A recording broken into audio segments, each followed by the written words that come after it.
It's all too normal to want to spend time alone. It might be tempting to escape away from it all given the enormous strains of daily living.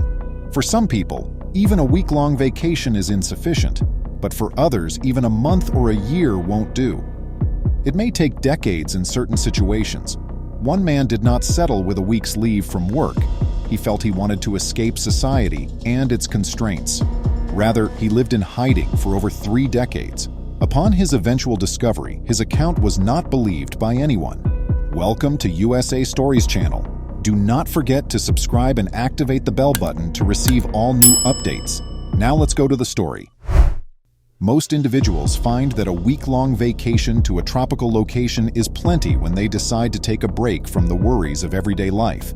People just need a little period of time to recover before getting back to their regular lives. But that was far from sufficient for North Pond hermit Christopher Thomas Knight. Christopher was raised around 1965 in Albion, Maine, and had a very typical childhood. Generally speaking, Christopher has never been good at relating to others, not even his classmates. He was more comfortable spending time by himself than with other people. Though he probably kept to himself, he was intelligent, and it appeared that his future was bright. But in 1986, just as everything in his life seemed to be falling into place, Christopher fled everything. He didn't even inform his family or his job what he was doing since he was so desperate to be away from civilization. In fact, not even he knew where he was heading without a map or compass. Christopher drove aimlessly for a while before getting out of his green Subaru and left the keys in the ignition. Equipped with a sleeping bag and a tent, he set off on his journey into the unknown. The only issue was that he had no prior experience camping or living in the woods. For his first 2 weeks, all he did was walk through the woodlands of Maine, but he soon learned how unprepared he'd been, particularly with regard to obtaining food. Berries were tougher to obtain than imagined, so he was compelled to consume them because he had no hunting weapons. Eventually, Christopher recognized that in order to get food when the occupants were away, he would have to break into surrounding cottages. He first largely stole from their gardens in the hopes that they would mistakenly believe that a wild animal had taken their produce. Christopher quickly had to contend with the challenging conditions of the Maine woods at the same time. He made the decision to spend the night in an empty cottage because his tent could no longer hold him. He made the decision to sleep outside from that point on, regardless of the weather, since he was too scared the owners would come back to discover him. Eventually, Christopher was able to locate a place to stay. He knew no one would ever just happen to stumble upon it because he was so far from the usual route. He soon started to completely accept the solitary life he had chosen for himself. He tried his best to be silent at all times after building a home out of concern that someone might possibly hear him. Christopher would frequently break into nearby cabins to take whatever food and beverages he could. He become a proficient and cunning thief over time. The man who used to install alarm systems for a living was unmatched by even the most sophisticated residences. He would sometimes steal extra keys so he could enter their house more easily the following time, but he would only dare to enter when he was positive that no one was there. Christopher always made careful to take only what he needed. Any overt movements would undoubtedly reveal him. He primarily drank Mountain Dew drink, chocolate bars, and snack cakes.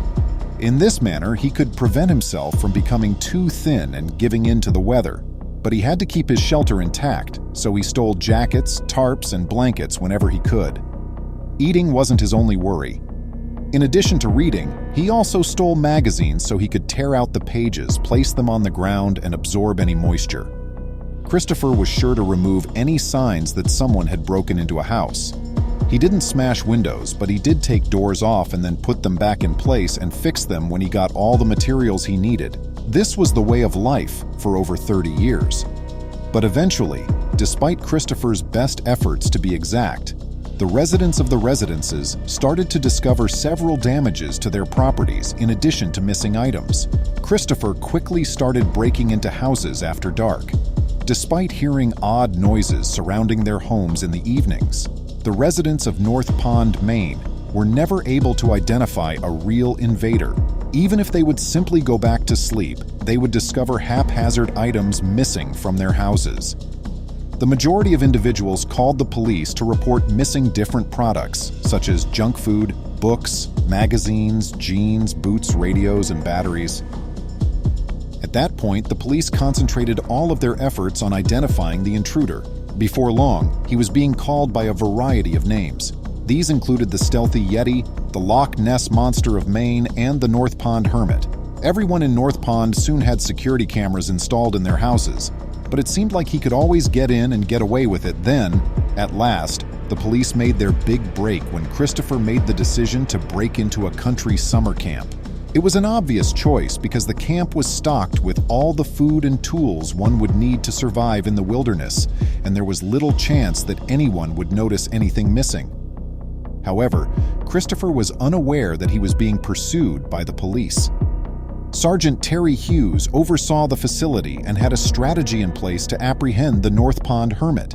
He put in secret food lines, military-grade motion sensors in the kitchen, and industrial-grade floodlights. Sergeant Hughes acted quickly on April 4, 2013, when the alarm began to sound. He entered the kitchen expecting to see a masked intruder, but instead he saw a middle-aged man who appeared normal.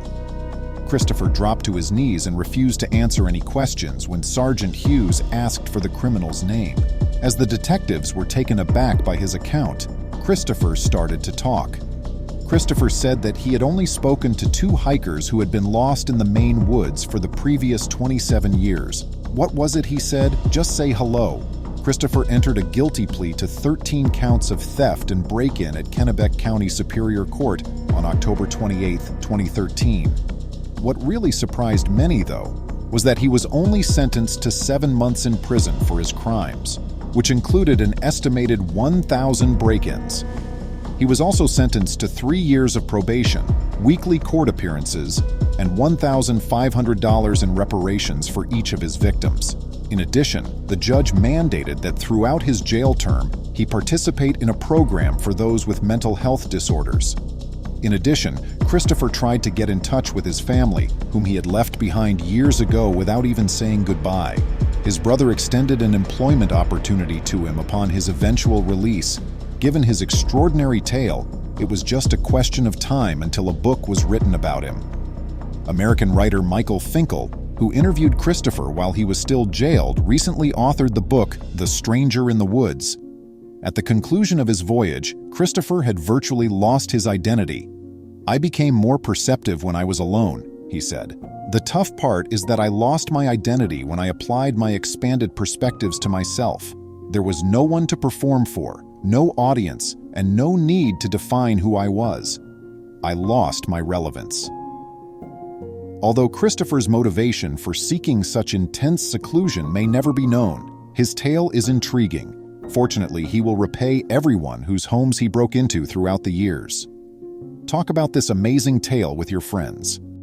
Please remember to subscribe to our channel, give us a thumbs up, and turn on the notification bell so you won't miss any of our videos. If you enjoyed the tale, the next video that plays on your screen will probably move you too.